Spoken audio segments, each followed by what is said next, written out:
All right, guys, so I just finished writing my article I've been working on.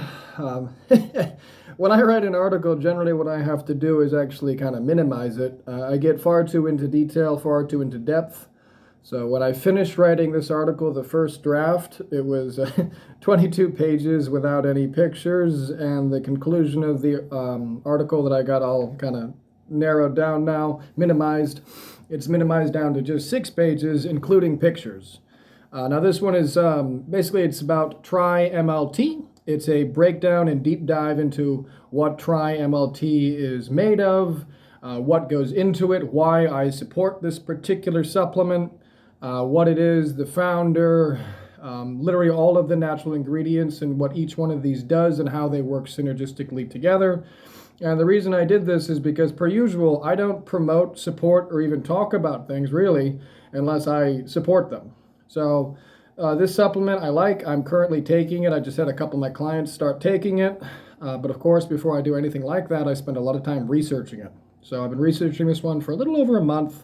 I'm very happy with it. I like it. I'm very happy I'm including it in my lifestyle, and I'm glad I can actually recommend it to my clients as well. It's a good, cheap alternative to lots of things. It balances your hormones. It's going to help tremendously with fat loss, muscle building as well, actually, by optimizing the hormones, optimizing your sleep.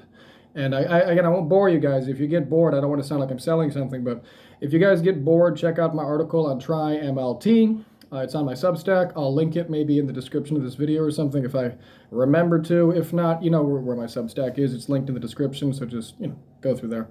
But anyways, so today I'll try to keep short just so I can keep this lecture a little bit longer in the beginning of the day here where I'm mostly fresh anyways. So as I addressed earlier, I'm going to try to be getting with you guys about learning skills rapidly. This is something that I teach. It's, again, something that I coach, and I usually do it in a way that the person doesn't really know what's going on, and then I'll kind of point out how I've done it over time, maybe a couple months in, and then usually the client will tell me something along the lines of, yeah, I'm learning everything so crazy fast. I've never learned anything this fast before. It's amazing, blah, blah, blah, blah, blah. These things. But once again, it's just intelligent, efficient learning, which of course there's a best way to learn everything. And it doesn't matter who you are. I have extensive videos about this as well. But some of these things, they apply to everybody, whether you like it or not. So don't be going into this list thinking, oh, these things don't apply to me. I'm a special kind of alien human. No, all of these things apply to everybody in the entire world unless you are, I don't know, like brain dead or retarded or heavily autistic or something else. But basically the principles remain the same. So anyways, what I'm going to be talking about real quick is basically learning by having fun, the necessity for consistent daily practice, taking micro breaks or micro rests, quality over quantity, quality sleep, stress management, visualization, and of course, setting realistic goals for whatever you're trying to learn.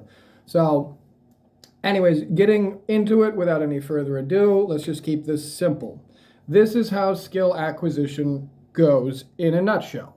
So when it comes to learning through fun practice, essentially what I mean is whatever you're trying to learn, make it more fun. So at the moment, as most of you know, I'm spending this 90-day chunk learning a couple skills. One of those is forging, of course, not all of it, but the basics. Another one is knife throwing, getting good at it from multiple techniques of knife throwing, multiple distances, skills, etc. It's a very, it's a lot of fun for me. But how would you learn fun in a fun way by knife throwing? Well, for me, what I do, and you guys can see what I do, is I involve it in my everyday activities. So I'll take we're about to get to it, but I'll take my breaks, my micro breaks and stuff by throwing a couple knives, come back to my work over here. Throughout the day, I'll just kind of keep playing with it. I have targets indoors and outdoors. I'm having fun making the targets. I'm throwing knives with my friends. I'm creating a knife throwing club, which already has 10 members, having a lot of fun throwing knives with them as well. I'm writing a book. Might not be the funniest thing for you guys, but I'm writing a book breaking down the physics of how to throw knives and many other things about knife throwing. The reason for writing of this book is, of course, acquiring all of the knowledge for me to learn it rapidly. But anyway, you make a game out of it. Think darts or anything else. You can do this with throwing knives. You can do this with anything. Let's just keep relating these things to throwing knives because it's easy. The next one I want to talk about was consistent daily practice. Now, I talk about this ad nauseum. This does not mean 10, 20, 30, 40, 50, 60 minutes. This is a waste of time. This is not efficient practice. This is you wasting your time, wasting your life. 5, 10 minutes of high quality, we're going to get to that in a minute, high quality, efficient practice is all you need to make tremendous gains. Again, today is 49 of my 90-day journey. I started throwing knives on day 1.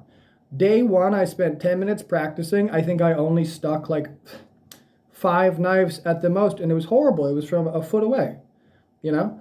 And I don't know, 2-3 weeks into it, I could throw a knife 10, 15 different ways from multiple distances.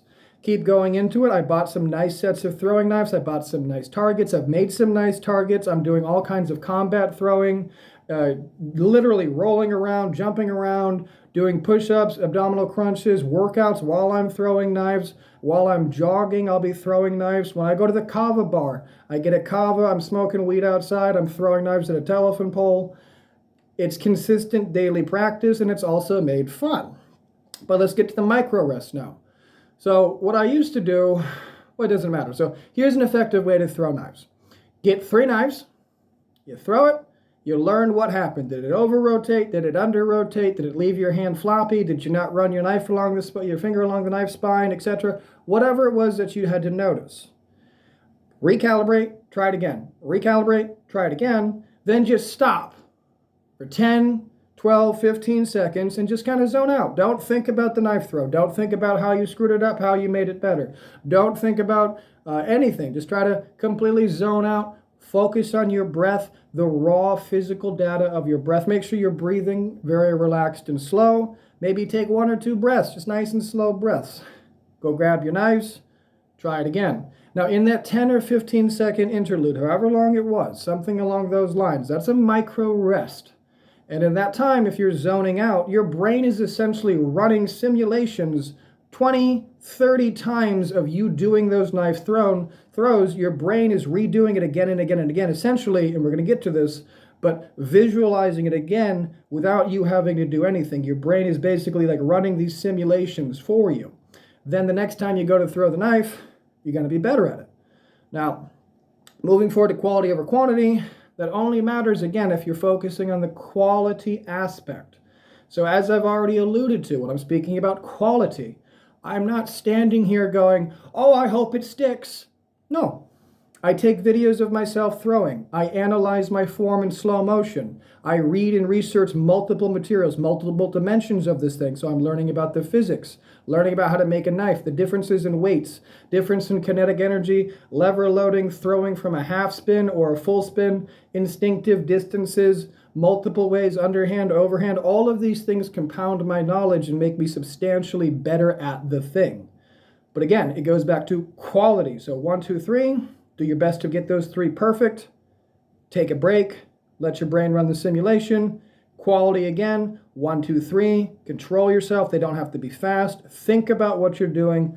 Focus on what you are doing for those 3 quality, let's call them reps, before your next micro break.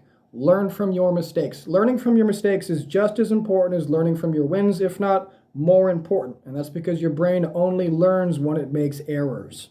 So you need to keep making errors and keep correcting. So as I say all the time, fail your way to success. You just got to be able to tolerate more failure.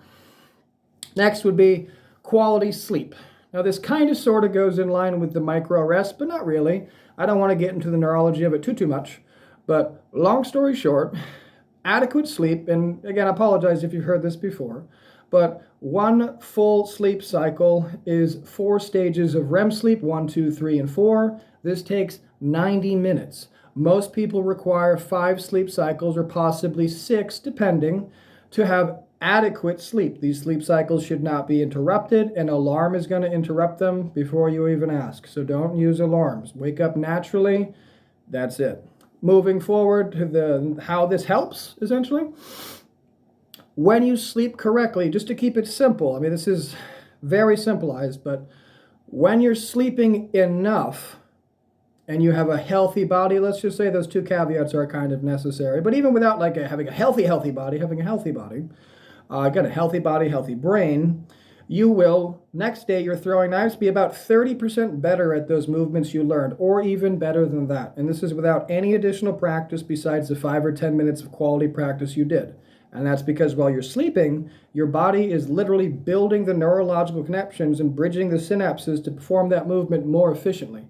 When you're sleeping, not when you're awake. Just like when you exercise, you're breaking your muscles, but it's when you sleep and rest that your muscles actually grow. It's the same concept. So, leading into stress management, of course, because you can't sleep if you're stressed. One of the main reasons I have trouble sleeping. Massive amounts of chronic stress, but it is what it is. Some people handle it better than others, that's all. So, stress management. Without getting too much into this, you have to manage your stress, which means you have to be sleeping, you have to be eating correctly, managing your emotions, and generally controlling your environment, just to keep it simple.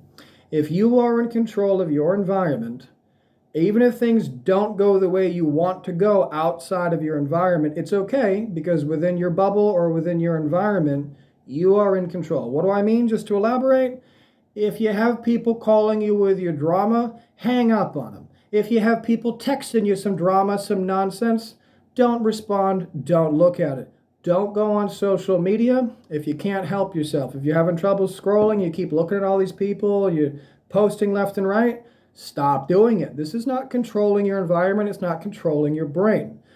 Shut yourself into a room, sit down, be bored, figure out a schedule which will work for you, which will keep you happy and functioning, and also getting everything done in the day. So of course, try to have a morning and night routine where you get some stuff done in the morning that is necessary for your health and future self, and some stuff done at night that is necessary for your health and future self, and also enough time to wind down before bed, as you know, without any screens or people or anything else, so you can just mentally relax. You're not mentally relaxing if you're on the television, watching TV, on your phone, texting people. This is not mentally relaxing. I don't care who says it is. It is not. You have to be alone, reading a book, meditating, focusing, spacing out. You have to be cleaning the house, washing the dishes. You need to be doing something so your brain can decompress and relax. This is not possible if you have outside stimulus coming in. And this is very important for stress management. Now, next is to the visualization. Touched on it briefly during the micro rest, but this is more direct visualization. So even when you're, say, again, just for the analogy, even when you're not throwing a knife, say, guess what? You can be thinking about it. You can be thinking about what your body looks like as it does it. You can be thinking about how you chain your muscles together. You can be literally mentally rehearsing, practicing the movement hundreds of thousands of times before you even do it again next. This is tremendously helpful. You can do it anytime, anywhere, any place. You don't need anything. You just need to have the desire to do so and then do it. Now, in the beginning, of course, I know visualization is hard for a lot of people, even if you do see images.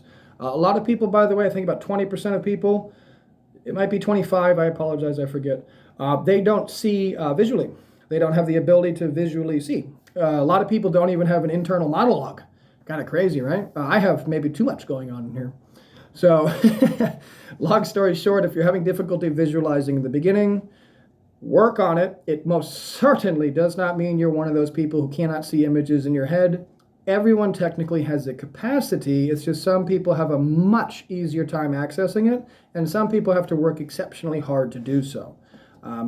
Just so you guys understand how that works. And it's the same with anything. If you're kind of a dumber person, you're going to have to work a lot harder to learn something. You're going to have to literally, sometimes I'm having a bad day, I didn't sleep, or I'm not interested in learning the thing. I'm reading something, I'll read the same paragraph 3-4 times, guys.